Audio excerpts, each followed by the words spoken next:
Good day and welcome. My name is Don Wattenpaugh, and I'd like to share with you today the fun, beauty, and power of data-driven art. What in the world is data-driven art? That's a fantastic question, and it's exactly what we're going to talk about. I will answer that question by showing you examples of data-driven art from a few artists and organizations who create it. There are so many, but I've chosen just a few that I find particularly interesting, compelling, beautiful, fun, unique, whatever. These will be just brief overviews, so if you see something you'd like to know more about, I strongly encourage you to investigate further, and I'll provide you resources to do so. One could give entire presentations on some of these artists or even individual works from them. Instead, we're going to do a quick overflight of just some of the data-driven art world that's captured my attention. After prior careers in science and medicine, I myself am now a data-driven artist at Studio Videnda, the company I co-founded with my older daughter, Kendra Houston. I also remain active in science and science education as an adjunct professor at UNT Health Science Center in Fort Worth and at UT Arlington.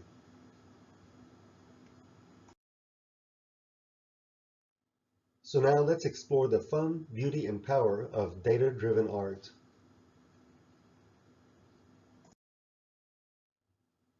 Upon what is data-driven art based? Well, I put to you these foundations of it. Everything generates data constantly. It's just a matter of how to collect it, what data are interesting, what do people want to know about it. Everyone is an artist. Joseph Beuys was the first to say this, and many others believe it to be true. Everyone is a scientist. I certainly believe this to be true, and many others as well. In fact, there's a book written with that very title.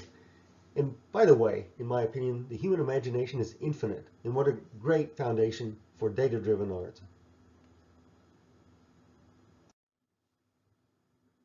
What has been our progression towards data-driven art?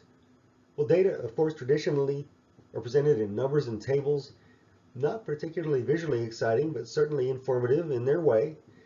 If you want someone to see what a variable is doing, you want to put it in a chart or a graph to give a basic representation of what's going on there. Infographics take that to the next level by, yes, making a sort of a visual representation of data somewhat more eye-grabbing. Data-driven art, to me, is the ultimate example of how to visualize data in a compelling way, artistically presented, to really take the message home that the data are trying to convey. I like to joke that art and science are married and that data-driven art is one of their many beautiful children. But in fact, data-driven art has been with us quite a while. You can almost see data-driven art as a love child, as it were, between art and science back before they got married. The first three examples I'm going to show you are from as far back as the 1400s AD. But let's start somewhat more recently in the early 1800s with the educator and artist Emma Willard. This amazing woman was an educator, but exclusively of women, and she was an early advocate in this country of the equality of women. One of my favorite quotes of hers is, "Women are primary existences, not the satellites of men." She was also considered a mother of teaching of American history specifically, and not just world history or European history. In context of her educational attributes, she invented a data-driven art form called the chronographer, the first example of which was in 1835. Her chronographers were like timelines to the third power, these powerful educational tools that allowed the viewer to visualize history, otherwise known as memory palaces. They anticipated a visual learning style. Amazingly imaginative, dense with data, beautiful to look at. She was later criticized for ignoring some cultures that she was not as familiar with. Nevertheless, her works are just powerfully educational to look at for the contexts and times that they represented. Arguably her most famous work, she published in 1846 called The Temple of Time.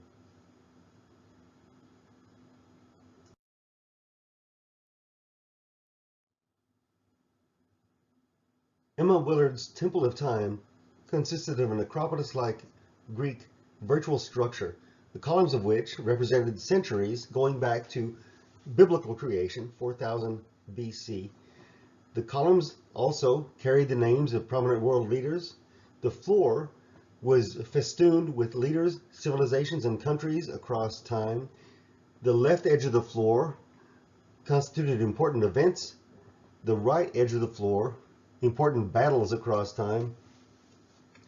And the columns of the temple stop in 1846, midway through the 19th century, when she created this artwork. At the top of the temple, along the ceiling, are famous people categorized according to their occupations. Just for fun, let's focus in on the center of the temple, the farthermost region of it, the beginning of time, according to her, according to biblical creation.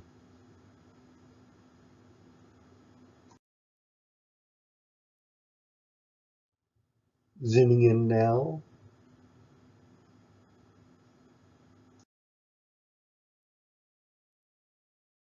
You see Adam and Eve depicted on the 40th column, the 40th century BC on the right at the creation. And then you see the various cultures emerging from those early times.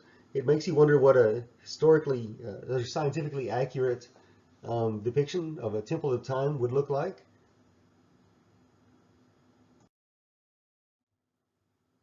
Let's now take a closer look at a more recent subsection of the floor of this temple of time leading up to when it was created.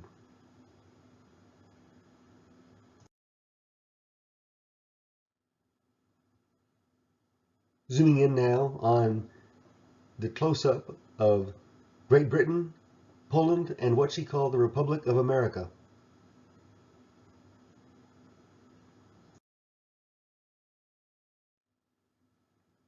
You can see here on the left her perception of the waning influence of Poland on the world stage, the emergence of Elizabethan England, the Republic of America, the United States, coming from Pilgrims to the very late edition of Zachary Taylor at press time. On the right, Portugal and Spain. And I'd like to next go to W.E.B. Du Bois, an African-American sociologist and civil rights activist who was very active and in fact created data-driven art as part of his work in the late 1800s. These data visualizations, data portraits visualizing Black America, were presented in Paris in 1900. There were several of them. I'm going to focus on only a couple. This shows the valuation of taxable property by Negroes in Georgia. All these infographics, if you will, or data-driven artworks, as I believe them to be, were about Negroes in Georgia at that time where he worked. This shows taxable property, and it shows the dramatic increase in valuation of the property between 1885 and 1890. These concentric circles here, this is the artwork, I've sort of extrapolated over here to show how they literally stack up against each other and how each is built upon the next. He represented sort of these spikes from each concentric circle to the next, sort of illustrating how each evaluation of wealth grew upon the previous one, and also it provided a place to put the actual numeric of that value. This was his assessment, his visual assessment of how city and rural Negro populations were in Georgia in 1890. And I'll explain further.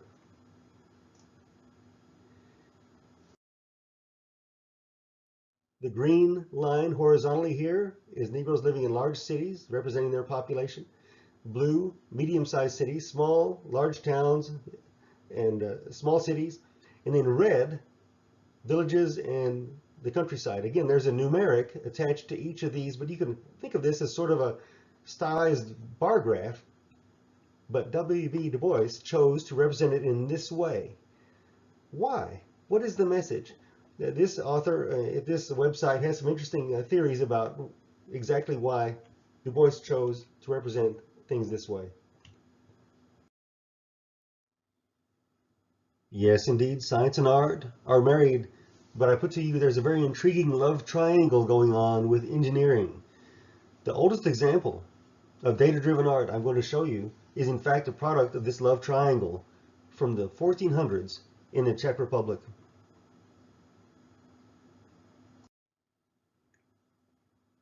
The Prague Orloj, which is an astronomical clock or astrolabe, was constructed in 1410. If one could go back in time, how amazing would it be to witness the conception and construction of this incredible instrument.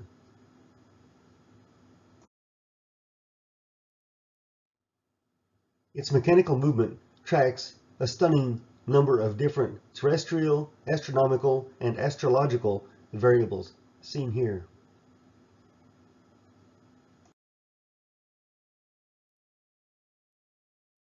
It displays and tracks everything from ancient Czech time to signs of the zodiac, all in this beautiful presentation. Mechanical, science-based, data-driven art and engineering from the 1400s, rivaling anything similar being created today. Incredible. So now let's jump to the present. Data-driven art has progressed from rare isolated examples across most of history to a widespread and rapidly growing independent form in just the last several years. Why this rapid emergence? Well, at least one reason is the rapid accumulation of fuel for the fire, if you will, the explosion of available data, or big data as some call it. Let's have a look at the global data sphere. This graphic shows the exponential accumulation of data over the last approximately decade, and then anticipating additional accumulation over the next few years. 1 zettabyte is in fact 1 billion terabytes, the common size of a hard disk these days. So we are now at, say, 80 or so zettabytes, and over the next few years, it's anticipated that data accumulation will continue exponentially.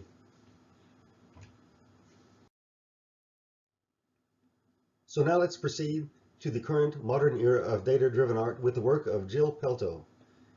She states that it's important to communicate science through art to raise awareness about interesting and important environmental topics.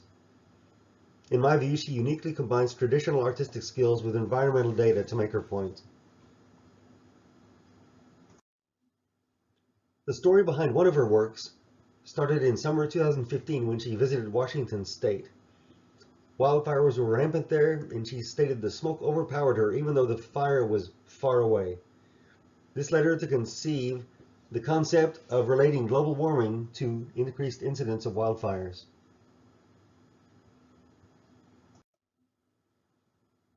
So she took global warming data from 1880 to 2014. She then surrounded this simple line graph with watercolor and colored pencil to illustrate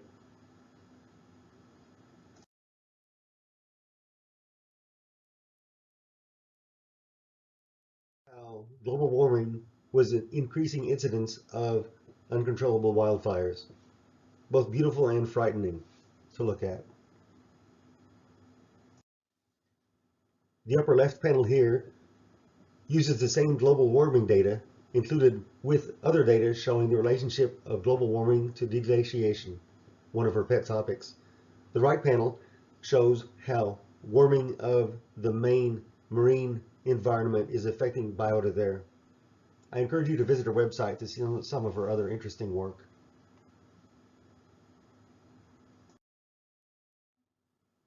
The next artist whose work I'd like to present is Martin Kraswinski.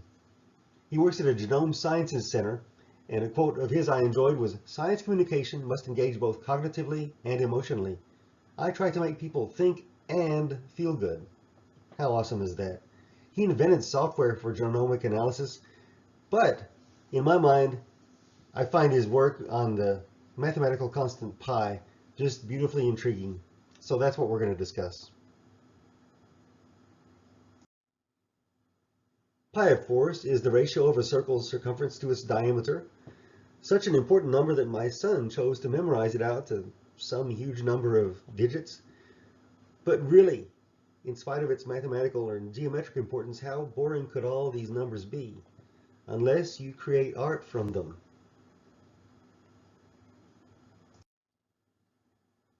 So then, based on the work of another mathematician, scientist, artist, Mr. Kaczynski traced the pi digit transition paths across a base 10 circle. We have a circle here with 10 arcs.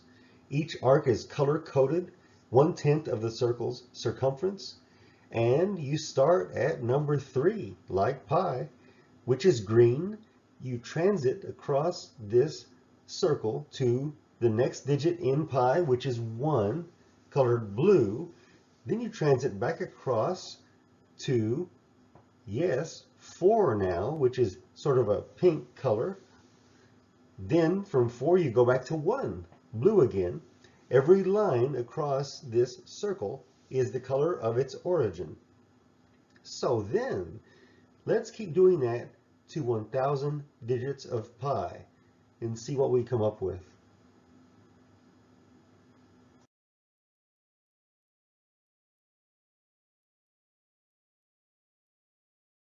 Superimposed on a black background, this collection, this series of 1,000 circular transits in multiple colors from arc to arc gives this beautiful image of pi out to 1,000 digits.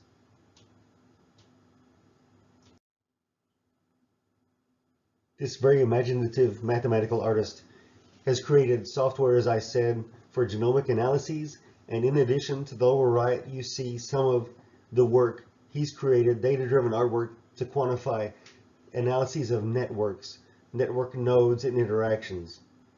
Amazing stuff that you should look into at his websites. Speaking of connectivity and networks, this artist, Karel Benzi, also, among many other data-driven artworks, created this visualization of a network. I think this is beautiful. The next artist I'd like to talk with you about is Natalie Maibach. Just the people I've studied in this area, she has this amazing combination of skill sets. She, in her words, translates data into sculpture, installation, and musical scores. And to me, just this mind-blowing conversion of data into music, imagery, and sculpture. So let's put yourself in her mind and just imagine you are going to weave a pseudo-cylindrical object. And it's going to be made of reeds, wood, and plastic. Every weave will equal 1 hour, and every circumference of this pseudo-cylindrical object will be 24 hours. So 24 weaves around once, and you're going to do this documenting various variables in Antarctica from June when it's dark all the time to October when it's light all the time. Data represented will include weather patterns, other meteorological variables, the moon phase, the tides, and other astronomical variables as well. And here she is carrying this structure, this sculpture on her back, representing all of those variables and made out of reed, wood, plastic, and yes, as she says, data. Just amazing. Even more, she has created music from these same data to associate with that sculpture. The imagination going into this, I just find stunning, and I do encourage you, if you're curious, to visit her website and listen to these things. I'm showing you examples of what I call living art, meaning things you've got to really see and hear to believe more than what I can just represent in this presentation. The next artist whose work I'd like to share is Mona Chalabi. She's a data journalist among many other skill sets. She works for the journal called The Guardian, the news source. She combines data and an art to send messages, and sometimes with a very humorous bent.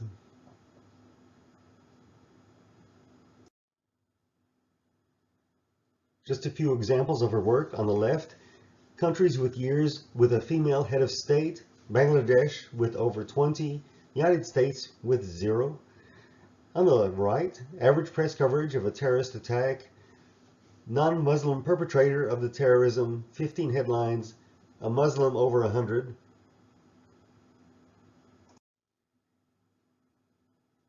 On the left here we see average voter wait times in the United States. White people wait on average maybe 13 minutes to vote, whereas African American people will wait well over 20 minutes to vote on average. On the right here, we see the incidence of left-handedness by year of birth.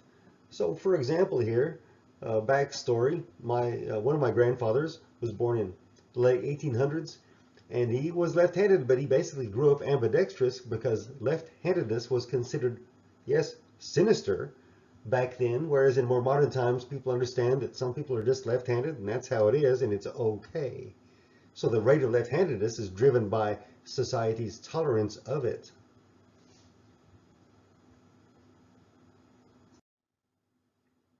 Mr. Lobby is the only data-driven artist I found who actually documented the popularity of her various data-driven artworks across time by showing a graphic of retweets of her artworks. Mr. Lobby's work conveys interesting and important messages in a fun yet attention-grabbing manner. So next, what happens when two independent artists create work using the same data set? And they both do so in the form of what I call living data, meaning either through video display of data across time and or viewer interaction with the artwork, it becomes much more than just a single still image of a static data set. The United Nations monitors refugee migration worldwide and maintains a database that started in 1975. Two different artists were inspired to visually represent this same database. Those two artists were Brian Fu and Ekene Ejioma, the latter in collaboration with HyperAct. They each independently created what I call living data-driven art, meaning these are creations that you can interact with. Moving images, interactive images that you can click on and see what's going on at a given point in time. And in fact, Brian Fu attached music to his work. It's amazing stuff. I strongly encourage you to visit these artists' websites to see what they've done with these refugee project data.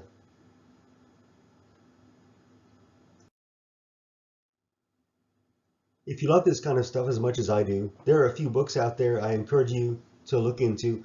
One, Beautiful News by David McCandless, which shows off a lot of fantastic data-driven art.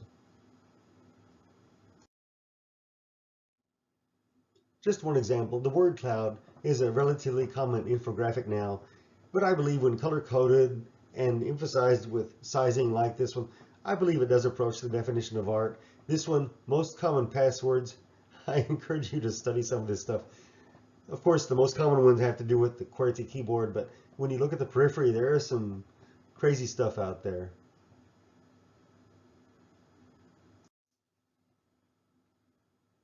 Here are a couple more books I've enjoyed immensely. They're fantastic resources connecting ancient and modern creativity to math and science. The thing I like about them most is they're so concentrated. They give you so much information in just these two-page expositions, and they give a global treatment of the connection between art, science, and creativity. So I strongly encourage you to look into these books if you like this topic.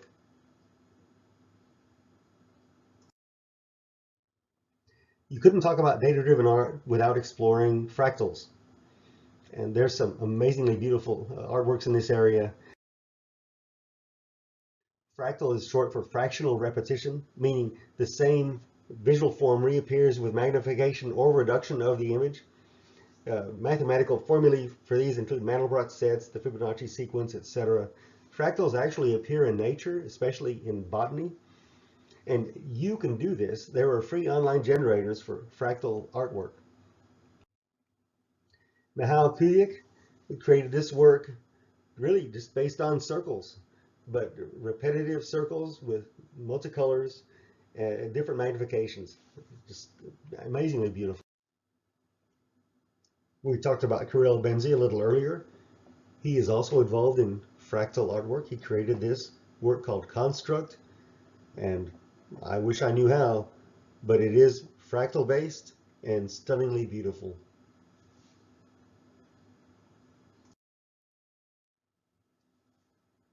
Studio A&F exhibits a an amazing breadth of creativity. They used computer code to create art, named after the founder Andreas Nicholas Fischer. They had, among many, many other ideas, the idea of creating artificially perfect beauty. This human face is so beautiful, they are perfect. But in fact, this idea went wrong in a way because, in their words, the novelty of generating new perfect humanoids wore off. They got tired of beauty, so they intentionally corrupted the computing code, creating the artwork to produce generative adversarial portraits with these results.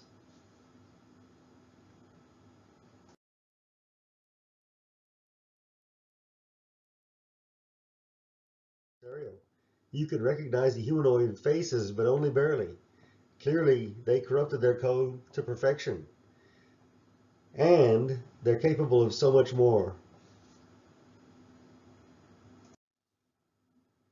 For example, this is an electronically machined sculpture entitled Reflection, named after a musical piece which it shows. The convolutions on the surface of this structure are in fact the oscillations in sound of the musical piece it represents. Incredible stuff.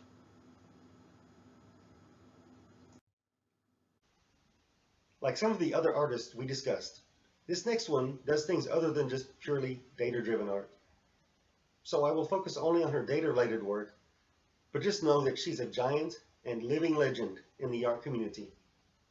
Her name is Agnes Dennis. Ms. Dennis was much more than a data-based artist, but her math-based art alone, as you will see, is epic. She believed that art can have a profound impact on our consciousness and collective destiny.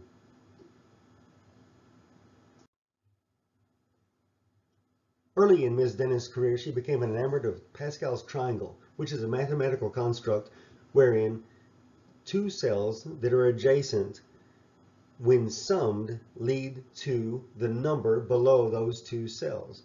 And it continues on like that to infinity. Pascal's triangle is an important construct in probability theory.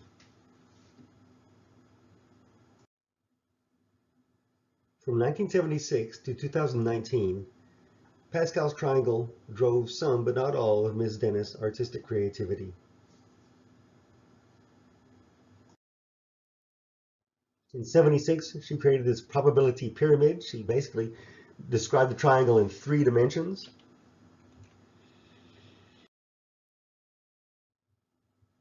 And then in 1980, she continued that 3-dimensional motif with her entitled Pascal's Perfect Probability Pyramid and the People Paradox, the Predicament, PPPPPPP, as she called it, where you see each cell of the triangle is actually a small human figure engaged in some different activity.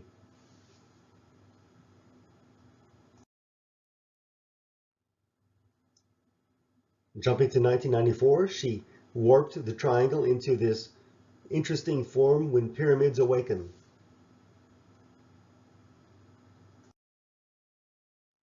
And speaking of living art, she then created these living structures representing the 3-dimensional Pascal pyramid, both in New York and soon after in Germany.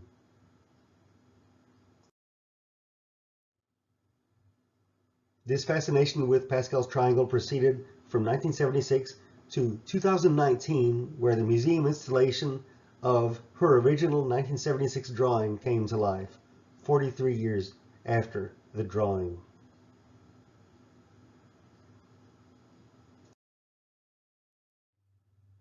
While not strictly based on Pascal's triangle, her tree mountain diagram of 1982 drew from some of the same basic mathematical constructs.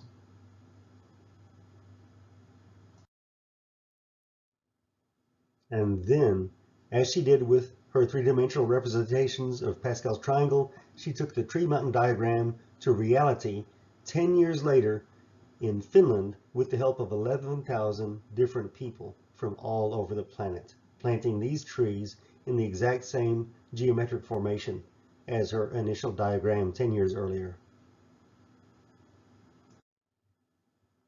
What in the world would Blaise Pascal think of this imaginative mathematical artist's creations? Incredible stuff.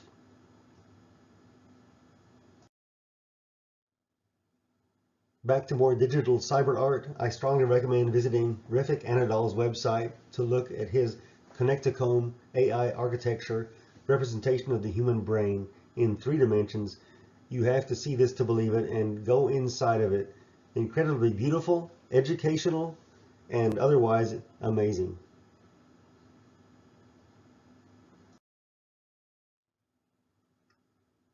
This resource has this amazing repository of just straight data-driven silliness. Yes, you can snicker at stick figures, but in fact, you can also snicker at stick figures. Here we have an extrapolation of husbands and wedding cakes that I enjoyed thoroughly.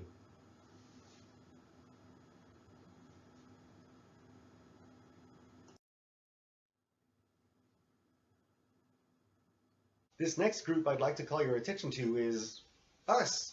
It's Studio Vedenda, the data-driven art engine co-founded by my older daughter, Kendra Houston, and I. Our business model, as far as I'm aware, is unique. Most artists create and then say, hey, look at this, isn't it amazing? Our approach, on the other hand, is to work with clients to create art using data from something, anything, that they consider important, fun, intriguing, compelling, or otherwise worthy. So for them and for us, Studio Vedenda, the amazing part is baked in. Using our business model, we create both visual and literary art, including custom song lyrics. We're very flexible with the projects and clients we accept. In fact, we occasionally even adopt clients. In the case of the work I'm about to show you, those clients were geese.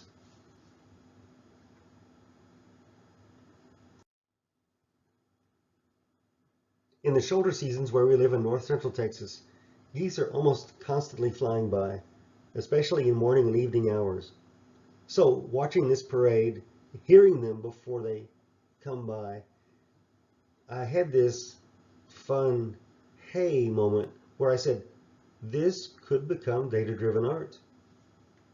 So here we go.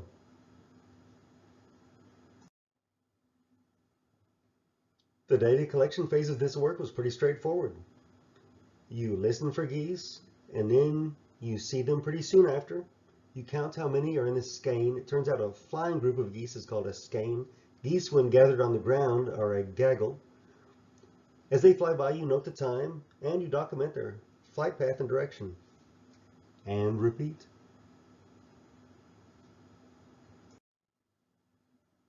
So here you see the raw data as collected in early March of 2019, showing the flight paths, numbers, timing, etc. of geese flybys near our home in north central Texas.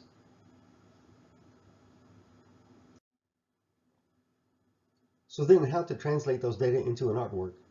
First, you take a Google Earth image of our locality, and then you have circles superimposed in the image with both auditory and visual radii. As I said earlier, the auditory radius where you hear the geese is going to be larger than when you can actually see them. The lines in each flight path are the number of geese in the skein. Color-coded time with sunrise being towards the violet or purple end of the spectrum and sunset towards the red end. You superimpose on all of this a compass rose, and just for fun I invented a font for direction designations.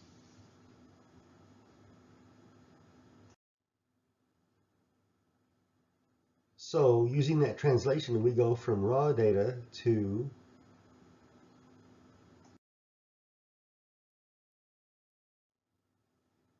geese flying over a rural Texas property.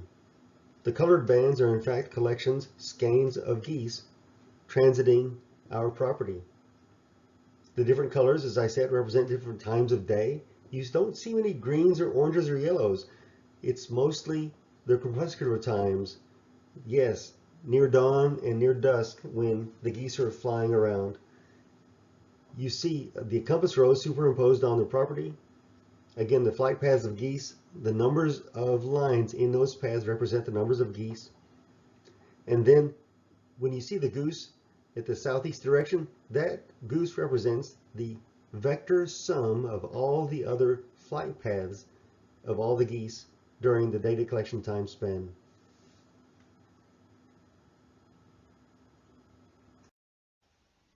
So what does the future hold for data-driven art? As I mentioned at the outset, the volume and accessibility of data are increasing exponentially. Computing power also continues to grow and may be considered as both brush and canvas for data-driven artists. And remember, the human imagination is infinite. So just do the math, as they say. I'll share just a few observations and predictions. First of all, I'm going to claim and believe that the future of data-driven art is you. As people become more and more aware of the capability of this format to tell their stories, their data in a beautiful, compelling way, I think the more it will become popular and useful.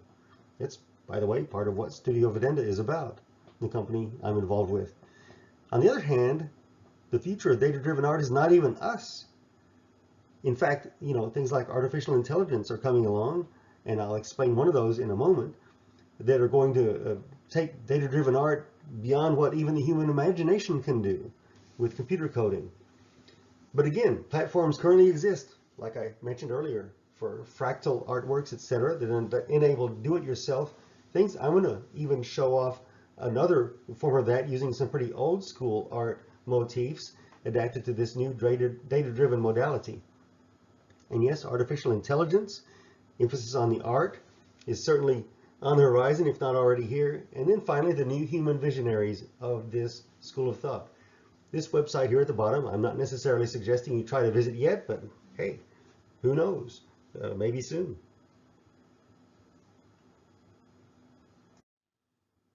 One example I'd like to explain to you or show you is a data-driven artist called Mono C, who does not actually exist in human form anyway. She's a virtual artist and influencer, according to the company that created her, Gusto Collective. Mono C is an artist who, earlier in 2022, Mono C, in fact, a virtual artist, created a work called Drowning in Love. This work, a non-fungible token, NFT as they're called, was in fact created from data from an auction in which this work was the last of 50 works auctioned. The data from the prior 49 items auctioned were used to create Mono C's vision, Drowning in Love. As her creators said, the auction, in my words, the algorithm that she used, determined the final form of Mono C's artistic vision. Drowning in Love at this auction sold for $24,000.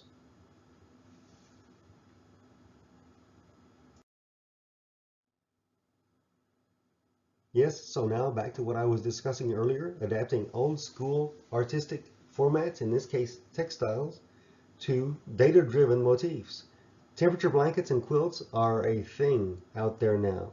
This is where you color code your material or your yarn to the temperature of an environment, such as the yearly temperature of a certain geography, with cold temperatures usually being towards the blue or purple end of the spectrum and warmer temperatures towards the red. Then with that color code, you create, yes, quilts, blankets, coverings of all sorts.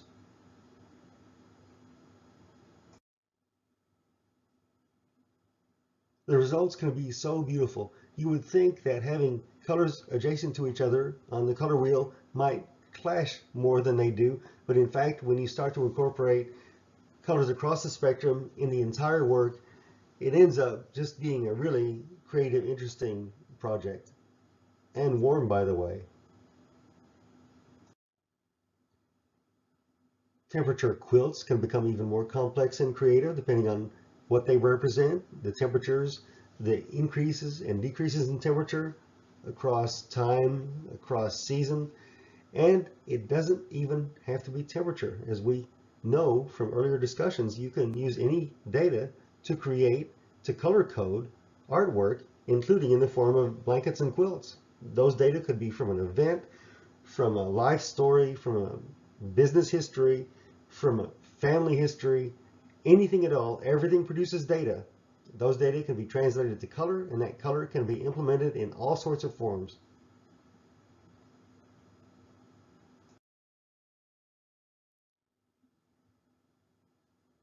Now let's go back to the future, if you will. Through borrowing from Emma Willard and her Temple of Time, let's think about a temple of data-driven art. I've just shown you a few examples, but here we see the Prague Orloy, and then the work of Willard, Du Bois, Dennis, yes, more modern artists like Pelto, Mono C, even a virtual artist. What about you? And yes, the future. Artificial intelligence applied to data-driven art forms. Incorporating data-driven art into virtual environments, interactive spaces online. Yes, the do-it-yourself aspect, where people are enabled to create their own art from their own data. Fun stuff coming.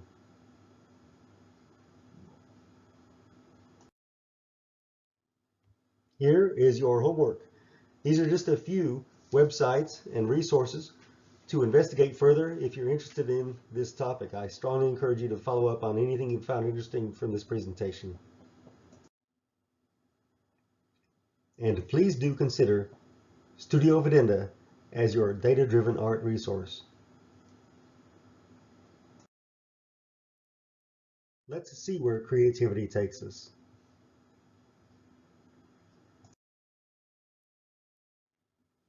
I'd like to thank the artists and organizations whose work I've presented, and even more so perhaps the many data-driven artists whose work I didn't show, because there's a lot of stuff going on out there. It's amazing. I'd like to thank, of course, my co-founder and daughter Kendra Houston, family and other supporters of our organization, my academic institutions where I still work.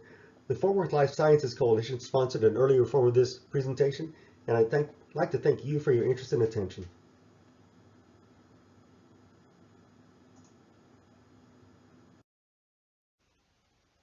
We hope you enjoyed this broad yet rapid overview of the fun, beauty, and power of data-driven art. If you'd like to work with us on a commission, we'd love to hear about it through our website at studiovidenda.com. Let's see where creativity takes us. Thank you again, and have a great day.